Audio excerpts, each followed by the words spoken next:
उस समय जब उनको जेल में भेजा गया, जेल की दीवारों पे 8 से 10,000 लाइन लिखी उन्होंने, कविताओं में लिखी।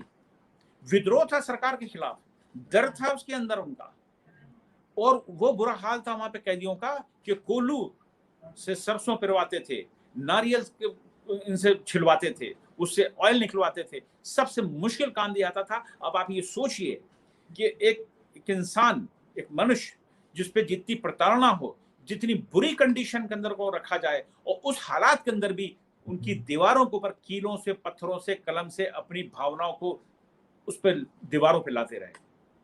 वो आज भी दीवारें वहां पर है। सिल्वर जेल की उनकी जो सेल थी, सबसे छोटी सेल थी वो काफी बड़ी सिल्वर जेल बनाई गई थी। वो भारत की मेन लैंड से इतनी दूर थी कि भागना शायद नहीं भाग सकते, तो क्या जरूरत थी कि वहां भी उन्होंने बेड़ियां डाल रखी थी। बेड़ी में ही सब कुछ उनको करना पड़ता था, दिनचर्या उसी में करनी पड़ती थी। उस कंडीशन में मेंटल स्टेटस क्या होगा, और जो अंदर उनके एक जज्बा था, देश के लिए था, स्वतंत्रता के लिए था, वो नहीं मर पाया। जो अंग्रेज चाहते थे वो हो नहीं पाया। अब मैं आता हूं, जब इनको 2 मई 1921 को इनको भेजा गया वहां से सिल्वर जेल से, रत्नागिरी की जेल में लाए गए, रत्नागिरी में इनको रखा गया, तो उनसे मिलने के लिए उस समय अंबेडकर भी गए थे, नेताजी सुभाष चंद्र बोस भी गए थे, और आखिरी जो नेताजी सुभाष चंद्र बोस की बैठक हुई थी वो 3 घंटे चली थी, और उन्होंने एक ही बात कही थी, रिकॉर्डेड है, और उसको हमारे बहुत से लोग नहीं जानते होंगे, कि नेताजी सुभाष चंद्र बोस को स्वतंत्र वीर सावरकर जी ने कहा था कि आप इस धरती पर रह के, अपनी मातृभूमि में यहां रह करके आप ये लड़ाई नहीं लड़ पाएंगे, आप हार जाएंगे। आप देश से बाहर जाइए और अपनी ताकत बनाइए, फिर इनसे लड़िए। वो 3 घंटे की इनकी जो बैठक थी रत्नागिरी के अंदर सुभाष चंद्र बोस जी की, वो वहां से निकले हैं। उसके बाद कहां कहां गए हैं और आजाद हिंद फौज खड़ी करी, और जो इंस्पायर्ड बाय मिस्टर स्वतंत्र वीर सावरकर, ये कौन जानता है। ये सारी चीजें इतिहास की छुपाई गई। अब मैं एक और चीज यहाँ पे इंपॉर्टेंट कहने जा रहा हूं। गुरु गोलवालकर जी के भी आदर्श थे, हेडगेवर जी भी इनको मानते थे। तो 1925 में राष्ट्रीय सेवक संघ बना था नागपुर में, और इनके कहने ही से बना था। वीर सावरकर जी ने ही कहा था कि हमको एक संगठन बनाना पड़ेगा। जबकि अभिनव भारत जिसका नाम आया था, वो लंदन में भी चुप करके काम कर रहा था, अंडर कवर था अभिनव भारत के नाम से, जो छात्र लोग जुड़े हुए थे वो काम कर रहे थे। लेकिन मैं इसलिए बीच बीच की बातें ला रहा हूं कि हम लंबी बात करेंगे, बहुत से श्रोता सुनना नहीं चाहते हैं। हम इंपॉर्टेंट बातों बताने जा रहे हैं जो इतिहास में कहीं पे नहीं है, छुपाई गई है, लेकिन दस्तावेजों के अंदर है। जब ये रत्नागिरी में थे, कई किताबें इन्होंने वहां पे लिख डाली, इन्होंने कलम कभी नहीं रोकी। और एक बड़ी इंपॉर्टेंट बात थी, कोशिश उसी दौरान की गई, जो पांडुलिपि जो इन्होंने लिखी थी अंग्रेजी में तो हो गई थी, लेकिन उसको छुपा दिया गया था, भारत नहीं आ पा रही थी, बड़ी मुश्किल से स्मगल करके आई थी। और एक बात, इंपॉर्टेंट बात ये थी, वो चाहते थे कि इसका हिंदी वर्जन भी देवनागरी के अंदर उसको छापा जाए। उसी दौर चोरी से मराठी वर्जन को जर्मन भेजा गया। मेरी बात जो भी सुन रहे बड़ा ध्यान दीजिएगा, हिंदी में छापने के लिए जर्मन भेजा गया था। मराठी पांडुलिपि जो इनके हाथ की लिखी थी करीबन 1200 पेजेस की, उसको वहां भेजा गया कि वहां पे जाकर के हिंदी में छपेगी, क्योंकि इनको यह मालूम था कि जर्मनी के अंदर उस समय संस्कृत में छपाई शुरू हो चुकी थी। उस दौर में 30s के दौर में जर्मन में संस्कृत की छपाई होती थी। ये शब्द को विश्वास नहीं करेगा, ये रिकॉर्डेड है, आर्काइव में है। जब वहां गई तो जो वहां के इसको छापने वाले थे उनके लिए प्रॉब्लम आ गई, क्योंकि उनको मराठी नहीं आती थी, वहां ये छप नहीं पाई। वो पांडुलिपि वहां क्या करते, इनके अभिनव भारत के एक मित्र थे, डॉक्टर थे, प्रोफेसर थे, उन्होंने अपने साथ लेकर उसको पुर्तगाल चले गए, बचाते हुए अंग्रेजों से। पुर्तगाल से वो वॉशिंगटन गए अमेरिका, ये उसी दौर की 30s की बात है सर। और वॉशिंगटन में वो लेक्चरर हो गए यूनिवर्सिटी के अंदर। वो पांडुलिपि वहीं रखी रही और दुनिया उसको ढूंढती रही। और ये बात सच है कि वीर सावरकर जी को भी नहीं पता चला कि वो गई कहां मराठी की जो मेरे हाथ की लिखी हुई है। सर किस मुश्किल से अपने मित्र के जरिए उन्होंने, काफी समय बीत गया, 36 साल के बाद वो पांडुलिपि भारत आई थी सर वॉशिंगटन से, विलुप्त हो गई थी 36 साल। वीर सावरकर जी ने देखा तो हैरान रह गए थे। और भारत आजाद हुआ था उस समय 49 में वो आ गई थी, 40 से 2 साल पहले ही। और वो जब आ गई थी तो फिर इसकी हिंदी की छपाई हुई, लेकिन फिर भी अंडर कवर करके छपाई कर गई। 53 तक के इन लोगों ने उसको बैन करके रखा था कांग्रेस सरकार ने कि साहब वो किताब नहीं छपेगी। ये तब तक अंग्रेजों का हुक्म मान रहे थे। ये 1885 से शुरू हुआ था और वो आजाद होने के बाद भी, भारत स्वतंत्र होने के बाद भी, हम तो नहीं मानते 47 में, तो 42 हो गया था। हम तो बार बार इस चीज को कहते रहेंगे कि वो नेताजी सुभाष चंद्र बोस ने उसको आजाद करा लिया था, पावर एक्सचेंज हुई थी 47 में। उन्होंने 53 तक के उसके ऊपर बैन लगा के रखा था। वो तो कहिए हमारे बाबू राजेंद्र प्रसाद जी और उस समय के लाल बहादुर शास्त्री जी नेता, उनकी वजह से उस पर से बैन हटाया गया। उसमें कोई जवाहरलाल नेहरू या उनके परिवार का कोई रोल नहीं था, सिर्फ बाबू राजेंद्र प्रसाद जी और उस समय के लाल बहादुर शास्त्री जी की वजह से वो उस पर से बैन हटाया गया। तब ये किताब आई, ये उल्टी आप लोग पढ़ रहे होंगे, ये किताब वीर सावरकर की the Indian war of independence 1857, और पब्लिश हुई है हिंदी में। जी आपके पास हिंदी में सर, तब तक ये इंग्लिश वर्जन खाली आया था छुपा छुपू के। और आप देखिए जब इस किताब को पढ़ते हैं आप, सर ये बाइबिल है, ये हमारी क्रांति की बाइबिल कहिए इसको जब आप पढ़ते हैं तो हैरान रह जाएंगे। इसके अंदर चैप्टर्स हैं। अब यहां से मैं एक लाइन लेता हूं, वो बहुत जरूरी है। जैसे कि घृणा के पात्र बना दिया था, किसने बनाया था? उस समय के कांग्रेस के लोगों ने, उस समय के लीडर। और ये बात तो खोल करके मैं लांछा नहीं लगाने जा रहा हूं, लेकिन मैं सीधी स्ट्रेट फॉरवर्डली बात करने जा रहा हूं। बुरा लगे तो लगे आग लगे, कोई फर्क नहीं पड़ता मुझे। बाबा भीमराव अम्बेडकर ने तक के इनका नाम नहीं लिया। जवाहरलाल नेहरू की तो बात ही नहीं करी, इन लोगों ने कोई नाम नहीं लिया। उस समय के लीडर लोहिया जी ने भी इनका नाम कहीं पे नहीं लिया। इनके नाम को, इनके इतिहास को दबाने की कोशिश की गई। जब इस किताब को आप पढ़ते हैं तो पता चलेगा। इसके अलावा जो उनकी हिंदुत्व है वो पढ़ लीजिए कि ये पहले विश्व के कह लीजिए या भारत के कह लीजिए, ये पहले ऐसे स्वतंत्रता संग्राम सेनानी कह लिए या इनको आप लेखक कह लिए, कवि कह लीजिए, फिलोसोफर कह लीजिए, जो भी कह लीजिएगा, शब्द उतना कम है। इन्होंने जात पात और छुआछूत के खिलाफ थे। अंबेडकर साहब तो बहुत बाद में आए हैं, जानते भी नहीं थे। इन्होंने शुरू किया सबसे पहले। हिंदुत्व उठा के पढ़ लीजिए उन्होंने कैसे हिंदुत्व को डिफाइन किया है। छुआछूत के खिलाफ थे उस समय। उन्होंने मंदिर पतित पावन बनाया कि वहां पर रखा पुजारी कि भाई अछूत बिरादरी का होगा। और लोग आजकल के जो हमारे अनुसूचित जात के लोग समझते हैं भीमराव अम्बेडकर जी उनके नेता, तो गलतफहमी बहुत बड़ी है। ये शुरू किया था स्वतंत्र वीर सावरकर ने, जात पात और छुआछूत के खिलाफ सबसे पहले इन्होंने शुरू किया। ये तो हो गई बात ये एक नेता की। अब आइए कांग्रेस के नेता, मुसलमानों का ठेका ले रखा था।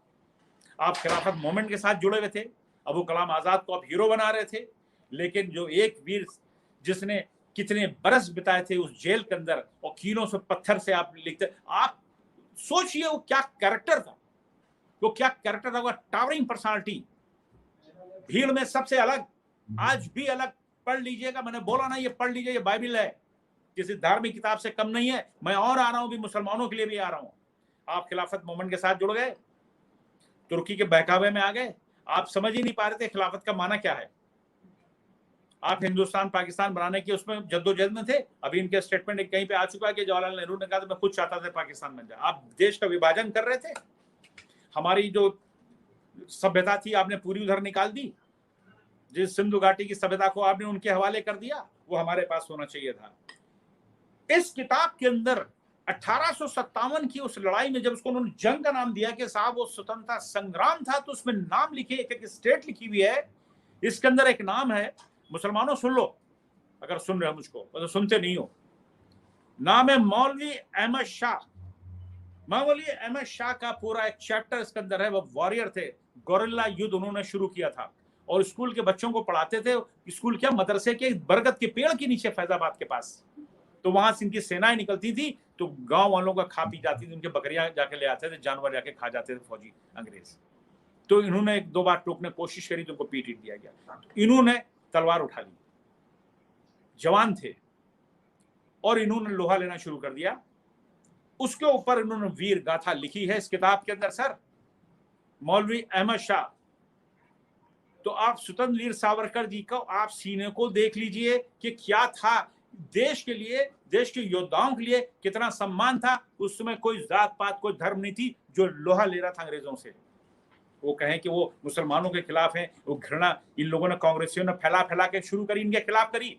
इस किताब के अंदर दर्ज है कि किस तरह से उन्होंने हमले करे, किस तरह से योद्धाओं की लड़ाई लड़ी। बेगम हजरत महल थी यहाँ पर, 6000 फौजी उनके साथ थे, उनको भी गाइड उन्होंने किया कि कैसे हमला कम, जहां पे सैनिक को कैसे किया जाएगा। यहां तक कि हुआ कि अंग्रेज इनके पीछे पड़ गए। मौलवी होकर नाम थे तो यंग, लेकिन पढ़ाते थे मदरसे में बच्चों को। ये जगह पड़ती है रोहिलखंड की, आपकी बरेली और लखनऊ के बीच में, शाहजहांपुर अवध इसका बॉर्डर। वहां पे पोवाना एक जगह होती थी, वहां के छोटे राजा हुआ करते थे, जगन्नाथ, मोटे जगन्नाथ उनको कहते थे। जमींदार थे, राजा नहीं थे, तालुकेदार थे। उन्होंने धोखा करके, उनके बारे में लिखा है कि धोखे से उन्होंने अपना किला नुमा जो भी था उसको बंद कर लिया था, और ब्रिटिश फौजें छुपी हुई थी। इन्होंने जो हमला किया जा करके, तो उनके हाथी से दरवाजे को तोड़ने की कोशिश करी, तो टूट नहीं पा रहा था। जब दरवाजा टूटा, उतने में से एक फौजी कूद कर आया, इनके गर्दन को काट दिया, क्योंकि हाथी पे खुद ये बैठे थे अहमद शाह। और जो गर्दन काटने वाला सिपाही था वो ब्रिटिश था, वो इत्तेफाक से वो सिख था। और जगन्नाथ ने फौजियों को अपने यहाँ छुपा रखा था, ब्रिटिश फौज को। तो उनको लिखा है वीर सावरकर जी ने इस किताब के अंदर कि वो हिंदू था, वो अपने अंग्रेजों का साथ दे रहा था, और वो मुसलमान लड़ रहा था। अब आप उसको क्या कहिएगा वीर सावरकर के लिए? मुसलमानों को जो झुक कर सलाम करना चाहिए, तुमको योद्धा बना के शो किया ना बताते। सच लिखा, और कई लिखा है इसमें। उनका भी जिक्र है जो दिल्ली में क्या बोलते हैं वो है, वो फिरोज शाह, राजा फिरोज शाह के लिए लिखा कि किस तरह वो लड़ रहे थे। ये 1857 के दौर का है, उसी टाइम का, रोहिलखंड बुंदेलखंड यहाँ के राजाओं का। तो चाहते तो ना लिखते, उन्होंने ऐसा तो नहीं किया। और मैं इसी बात से इनसे मुतासिर हूं, इस कैरेक्टर से, इनकी पर्सनालिटी से, कि देश के लिए, देश सबसे पहले, धर्म नहीं था। देश को बचाना ही धर्म था। अभी मैंने पिछले प्रोग्राम में मैंने कह दिया कि देश मेरे लिए पहले है, धर्म बाद में। तो लोगों को बहुत मिर्चें लगी, बहुत, अरे धर्म पहले है, अरे क्यों बकवास लोगों ने लगा रखी साहब। हम बता नहीं सकते हैं, हमारे इतिहास को छुपा दिया, इन योद्धाओं को छुपा दिया जिन्होंने कुर्बानियां दी। इसी तरह आप गोलवालकर जी को देख लीजिए। गोलवालकर जी इनको अपना आदर्श मानते थे। गोलवालकर जी ना होते तो आज कश्मीर का भारत में विलय ना हो पाता। राजा हरि सिंह पाकिस्तान के साथ चले गए थे, पाकिस्तान के साथ संपर्क में थे, और उन्होंने कहा था भाई आपकी रजाहट चलाइएगा, हमें विलय करने की जरूरत नहीं, आप राजा ही रहिएगा। ये धोखाधड़ी का शिकार हो रहे थे। अगर वो ये होता है कि अगर इनको उस समय के तत्काल गृह मंत्री वल्लभ भाई पटेल जी ना बुलाते और उनसे कहते भाई ये नेहरू जी की बस की बात नहीं, और राजा इनकी कहने में आएंगे नहीं, क्योंकि इन लोगों ने ट्राई कर लिया था, नेहरू जी की बात सुन नहीं रहे थे। राजा हरि सिंह, महाराजा हरि सिंह जो थे, जम्मू कश्मीर के गिलगित बल्तिस्तान उन्हीं के पास था। गुरु गोलवालकर जी को बुलाया था अपने मंत्रालय में, 12-13 अक्टूबर की बात है 1947। गुरु गोलवालकर जी को कहा कि आप जाइए, महाराज को समझाइए, आपका हिंदुओं में अच्छी पकड़ है, हिंदू आपको बहुत मानते हैं, क्योंकि ये वैसे भी देश के विभाजन के खिलाफ थे। ये सारे खिलाफ थे, ये नहीं चाहते देश का विभाजन हो और धर्म के नाम पर।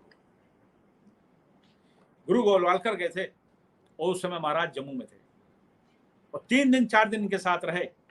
तो महाराज ने मना कर दिया था, 18 तारीख को पहुंच गए थे, 18 अक्टूबर को पहुंच गए। रिकॉर्डेड उनके आज भी उनके म्यूजियम में उनकी आमद दर्ज है, गुरु गोलवालकर की।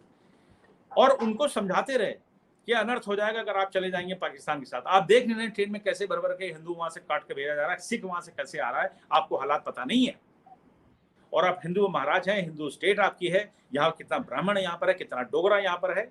तो उनका हमारी फौज में सब कहने बिल्कुल सब है, लेकिन उनके खिलाफ है, आप ऐसा मत करिए। तो महाराजा 20 अक्टूबर को तैयार हो गए। ये हमारे वीर सावरकर जी, गोलवालकर जी का ये पाठ है, पोर्शन उस समय वीर सावरकर जी मौजूद थे। वीर सावरकर जी ने भी उनसे राय दी थी गोलवालकर जी, आपको जाना चाहिए, आपका उसमें जो है रोल बहुत इंपॉर्टेंट है आपका। तो गुरु गोलवालकर जी की बात मान गए महाराजा हरि सिंह और उन्होंने कह दिया हम भारत के साथ जाएंगे। बस वो भारत के साथ जाएंगे, 20 तारीख की बात है, 20 अक्टूबर 1947 को, और वो शब्द निकले, वो मोर्स कोड से पाकिस्तान भेज दिए गए, उनके यार निकल के चले गए, जासूस, उन्होंने जाकर जैसी सूचना दी 21 तारीख को कबायली आने शुरू हो गए और वो मुजफ्फराबाद में इकट्ठा होने लगे। वो नजदीक था, सबसे पहले कागान वैली की तरफ से आ गए और वहां पे उन्होंने 21 तारीख को जमावड़ा इकट्ठा हुआ, तो वहां जो वहां के रहने वाले कश्मीरी पंडित थे जो मुजफ्फराबाद के अंदर के मीरपुर के, वो घबरा गए, समझ गए कुछ होने वाला, उनकी नीयत ठीक नहीं है। 21/22 की रात में वहां से कश्मीर निकलना शुरू कर दिया। 22 तारीख को उन्होंने हमला कर दिया, यानी कि वो इंतजार कर रहे थे तब तक के महाराज जमाके आ जाएंगे तो कुछ नहीं करेंगे। जब देखा महाराज चले गए इंडिया के साथ, भारत के साथ चलेगा तो कश्मीर पर कब्जा हम कर लेंगे। और आप देखिए उसमें वो भी खुल गया है कि वो कबायली नहीं थे, पाकिस्तान की रेगुलर आर्मी थी, मिलिट्री थी। वो एक लेफ्टिनेंट जनरल है, उसने अपनी किताब में लिख दिया है कि जब मैं हमला 1947 और 48 में किया था, वही हुआ कि 26 अक्टूबर को बैठ करके साइन हो गई, ट्रीटी हो गई भारत के साथ विलय की। वो भी रोल गुरु गोलवालकर जी का और वो भी रोल वीर सावरकर जी का था, भारत को बचाने में, भारत में जम्मू कश्मीर का विलय करने में। आप इतिहास को छुपाते रहिए, बच्चों को खुद से कुछ किताबों में पढ़ाते रहिए, और उनको आपने फ्रीडम फाइटर बना दिया जिनका एक रत्ती भर भी रोल नहीं था। ये जेल किस तरह से काट रहे थे वीर सावरकर जी, उसको बार बार उसका वो करना ठीक नहीं है। और जब जाते freedom fighter mister Jawaharlal Nehru jail जाते तो क्या होता था। और पुष्पन जी, आप तो बड़े अच्छे शब्दों में कहते हैं कि आप सुबह के नाश्ते में क्या लेंगे, अखबार कौन सा पढ़ना पसंद करेंगे, आप ज्यादा कौन जानता है, आप तो उस पर बड़ा अच्छा बोलते हैं। मतलब इनको पूरा वीआईपी गेस्ट ट्रीटमेंट होता था इनका।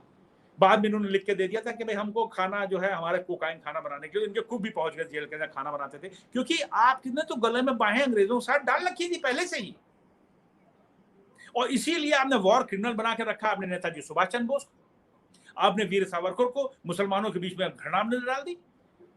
मुसलमान इस किताब को जरूर पढ़े, इस किताब को जरूर पढ़े, उसकी आंखें खुल जाएंगी। मैंने पढ़ लिया है,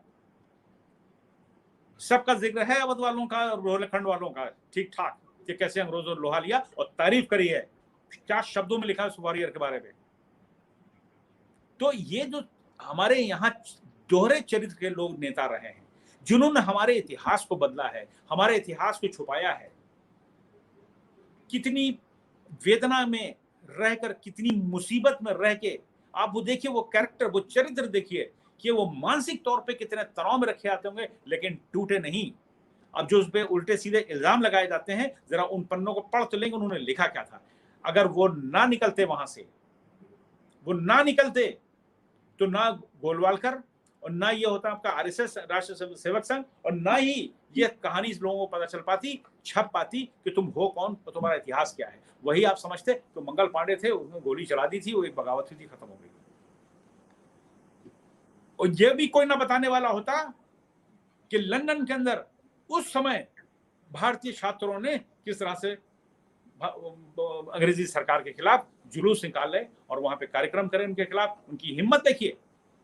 और मैं यह कहना चाहूंगा, मुझे लगता है कि उस समय के जो छात्र गए होंगे पढ़ने के लिए, तो भी अच्छे घरों से, कोई पढ़ने वाले लड़के होंगे, कोई घूमने फिरने वाले लड़के नहीं होंगे, उनकी अकल होगी सबकी, तभी वो लोग फ्रीडम फाइटर बने। जी पुष्पन जी, कुछ पूछना चाहेंगे? नहीं, मैं तो आपके इस धारा प्रवाह के बाद में मेरे पास कहाँ सवाल बचते हैं।